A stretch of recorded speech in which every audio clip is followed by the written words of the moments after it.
ആകാശവാണി. നമസ്കാരം. വാർത്തകൾ വായിക്കുന്നത് തുളസീദാസ് പരമേശ്വരൻ.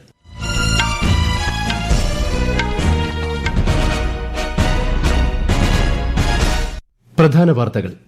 ലോകത്തിലെ ഏറ്റവും ഉയരം കൂടിയ റെയിൽവേ ആർച്ച് പാലമായ ജമ്മുകാശ്മീരിലെ ചെനാബ് പാലം പ്രധാനമന്ത്രി നരേന്ദ്രമോദി രാഷ്ട്രത്തിന് സമർപ്പിച്ചു. ഖത്രയിൽ 46,000 കോടിയിലധികം രൂപയുടെ വികസന പദ്ധതികളുടെ ശിലാസ്ഥാപനവും ഉദ്ഘാടനവും പ്രധാനമന്ത്രി അല്പസമയത്തിനകം നിർവഹിക്കും. തുടർച്ചയായ മൂന്നാം തവണയും റിപ്പോ നിരക്ക് കുറച്ച് reserve bank of India. Repo 5.5% ആയി. കോൺഗ്രസിന്റെ മുതിർന്ന നേതാവ് തെന്നല ബാലകൃഷ്ണപിള്ള അന്തരിച്ചു. മുഖ്യമന്ത്രി, പ്രതിപക്ഷ നേതാവ് തുടങ്ങിയവർ അനുശോചിച്ചു. ഫ്രഞ്ച് ഓപ്പൺ ടെന്നീസിന്റെ വനിതാ സിംഗിൾസ് ഫൈനലിൽ നാളെ ലോക ഒന്നാം നമ്പർ താരം ആരിന സബലെങ്ക കൊക്കോ ഗൌഫിനെ നേരിടും.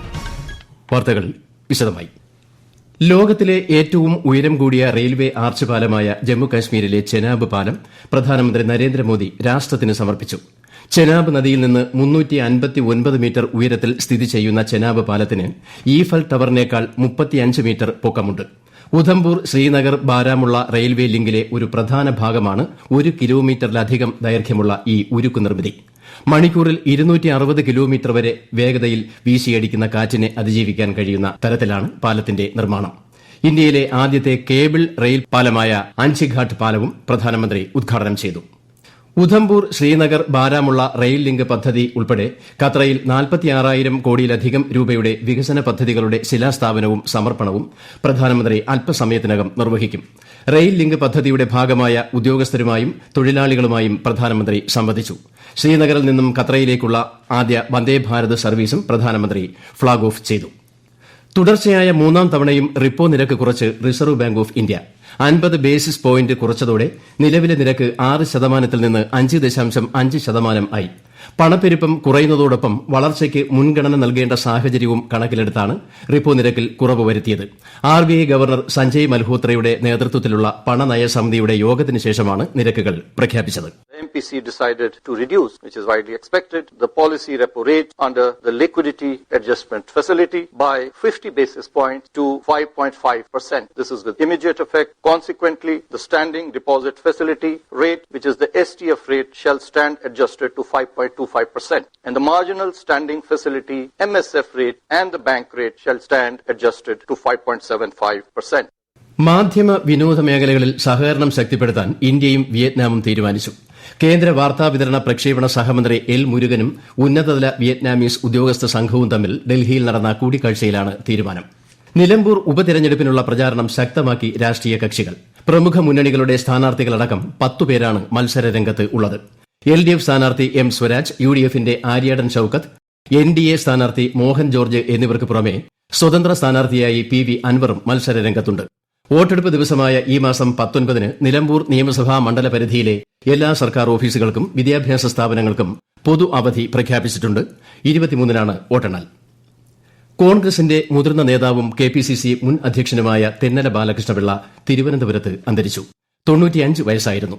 3 തവണ രാജ്യസഭാ MP, 2 തവണ നിയമസഭാംഗം, 2 തവണ KPCC അധ്യക്ഷൻ തുടങ്ങിയ പദവികൾ വഹിച്ച തെന്നല ബാലകൃഷ്ണപിള്ള കൊല്ലം ശൂരനാട് സ്വദേശിയാണ്. മികച്ച സഹകാരിയും സൌമ്യനും മിതഭാഷിയുമായിരുന്നു. കളങ്കമേൽക്കാത്ത രാഷ്ട്രീയ ജീവിതത്തിനുടമയായ തെന്നല ഗ്രൂപ്പുകൾക്ക് അതീതനായ കോൺഗ്രസുകാരനായാണ് അറിയപ്പെട്ടിരുന്നത്.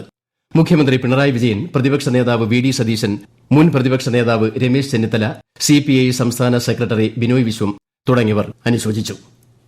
കാർഷിക മേഖലയിലെ വിദഗ്ധർ കർഷകരുമായി സംവദിക്കുന്ന വികസിത കൃഷി സങ്കൽപ് അഭിയാൻ കേരളത്തിലെ വിവിധ ജില്ലകളിൽ പുരോഗമിക്കുന്നു. കോഴിക്കോട് ചെലവൂർ ഭാരതീയ സുഗന്ധവിള ഗവേഷണ സ്ഥാപനത്തിൽ സമ്മിശ്ര കൃഷി എന്ന വിഷയത്തിൽ സെമിനാർ നടത്തി. ഇതിനോടനുബന്ധിച്ച് പച്ചക്കറി വിത്തുകൾ, നടീൽ വസ്തുക്കൾ തുടങ്ങിയവ സൌജന്യമായി വിതരണം ചെയ്തു. കേരളത്തിൽ ബലിപെരുന്നാൾ നാളെ ആഘോഷിക്കും. ഇന്ന് നിശ്ചയിച്ചിരുന്ന പൊതു അവധി നാളത്തേക്ക് മാറ്റി സംസ്ഥാന സർക്കാർ ഉത്തരവിറക്കിയിട്ടുണ്ട്. സംസ്ഥാനത്തെ കേന്ദ്ര ജീവനക്കാരുടെ ബക്രീദ് അവധിയും നാളത്തേക്ക് മാറ്റി. ഹജ്ജ് തീർത്ഥാടനത്തിന്റെ 2ാം ദിവസമായ ഇന്നലെ 16 ലക്ഷത്തിലധികം വിശ്വാസികൾ അറഫ സംഗമത്തിന്റെ പുണ്യം നേടി. തീർത്ഥാടനത്തിന്റെ പ്രധാന ചടങ്ങുകളിൽ ഒന്നായ കല്ലേറ് കർമ്മം ഇന്ന് തുടങ്ങും. ജംറ ടവറിൽ പിശാചിന്റെ 3 പ്രതീകങ്ങൾക്ക് നേരെയാണ് കല്ലെറിയുക. ഈ വാർത്തകൾ ആകാശവാണിയിൽ നിന്ന്.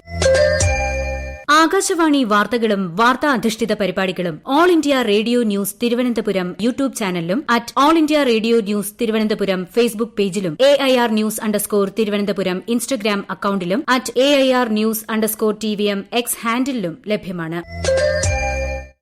രാജ്യത്തെ യുവജനത ചലനാത്മകതയുടെയും നവീകരണത്തിന്റെയും ദൃഢനിശ്ചയത്തിന്റെയും പ്രതീകമാണെന്ന് പ്രധാനമന്ത്രി നരേന്ദ്രമോദി.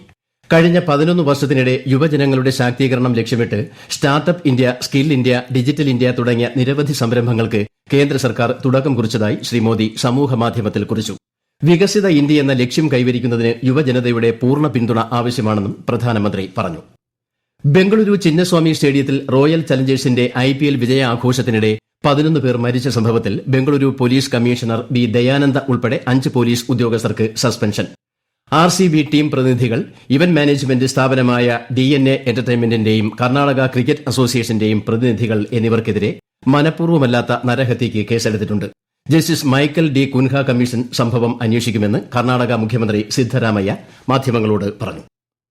തീവ്രവാദം പ്രോത്സാഹിപ്പിക്കുന്ന പാകിസ്ഥാൻ നടപടികൾ ലോകത്തിന് മുന്നിൽ വ്യക്തമാക്കുന്നതിനുള്ള പര്യടനത്തിന്റെ ഭാഗമായി BJP MP രവിശങ്കർ പ്രസാദിന്റെ നേതൃത്വത്തിലുള്ള സർവകക്ഷി സംഘം ജർമ്മനിയിൽ എത്തി.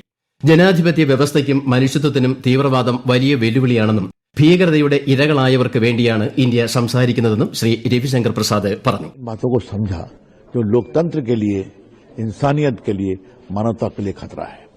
और हमने ये भी कहा कि ह्यूमन राइट का मतलब क्या होता है. जो विक्टिम्स है आतंकवाद के, उनका मानवाधिकार है नहीं, भारत उसकी आवाज है. इसको उन्होंने काफी अप्रिशिएट किया. तो बहुत ही सार्थक यात्रा रही. ജർമ്മൻ പാർലമെന്റ്, ഫെഡറൽ വിദേശകാര്യ ഓഫീസ് എന്നിവിടങ്ങളിലെ മുതിർന്ന നേതാക്കളുമായും ജർമ്മനിയിലെ ഇന്ത്യൻ സമൂഹം എന്നിവരുമായും സംഘം സംവദിക്കും. അതേസമയം ശശി തരൂർ MPയുടെ നേതൃത്വത്തിലുള്ള സംഘം US വൈസ് പ്രസിഡന്റ് JD വാൻസുമായി കൂടിക്കാഴ്ച നടത്തി. പാരീസിലെ റോളൻ ഗാരൂസിൽ നടക്കുന്ന ഫ്രഞ്ച് ഓപ്പൺ ടെന്നീസിന്റെ വനിതാ സിംഗിൾസ് ഫൈനലിൽ നാളെ ലോക 1 നമ്പർ താരം ആര്യന ശബലങ്ക അമേരിക്കയുടെ കൊക്കോ ഗൌഫിനെ നേരിടും. ഇന്ന് രാത്രി നടക്കുന്ന പുരുഷ സിംഗിൾസ് സെമിഫൈനലിൽ ലോക 1 നമ്പർ താരം യാനിക് സിന്നർ സെർബിയയുടെ നൊവാക് ജോക്കോവിച്ചിനെയും സ്പെയിനിന്റെ കാർലോസ് അൽക്കാരസ് ഇറ്റലിയുടെ ലോറൻസോ മുസറ്റിയെയും നേരിടും. ഇന്തോനേഷ്യൻ ഓപ്പൺ ബാഡ്മിന്റൺ പുരുഷ ഡബിൾസ് ക്വാർട്ടർ ഫൈനലിൽ ഇന്ന് ഇന്ത്യയുടെ ചിരാഗ് ഷെഡ്ഡി, സാത്വിക് സായിരാജ് രംഗറെഡ്ഡി സഖ്യം അല്പസമയത്തിനകം മലേഷ്യൻ സഖ്യത്തെ നേരിടും. ജക്കാർത്തയിലാണ് മത്സരം. വനിതാ സിംഗിൾസിൽ PV സിന്ധു പ്രീ ക്വാർട്ടറിൽ പുറത്തായി. 2025-27 ICC ലോക ടെസ്റ്റ് ക്രിക്കറ്റ് ചാമ്പ്യൻഷിപ്പ് സൈക്കിളിന്റെ ഭാഗമായ 5 മത്സരങ്ങളുള്ള ടെസ്റ്റ് പരമ്പരയ്ക്കായി ഇന്ത്യൻ ക്രിക്കറ്റ് സംഘം ഇംഗ്ലണ്ടിലേക്ക് പുറപ്പെട്ടു. ഈ മാസം മുതൽ ഓഗസ്റ്റ് വരെയാണ് പരമ്പര. ഇന്ത്യൻ സംഘത്തെ ശുഭ്മാൻ ഗിൽ നയിക്കും. സിക്കിമിൽ കുടുങ്ങിക്കിടക്കുന്ന വിനോദസഞ്ചാരികൾ ഉൾപ്പെടെ ഉള്ളവരെ രക്ഷപ്പെടുത്തുവാനുള്ള ശ്രമങ്ങൾ തുടരുന്നു. ചാറ്റനിൽ നിന്ന് പാക്യോങ്ങിലെ ഗ്രീൻഫീൽഡ് വിമാനത്താവളത്തിലേക്ക് 17 പേരുമായുള്ള ആദ്യ ഹെലികോപ്റ്റർ എത്തി.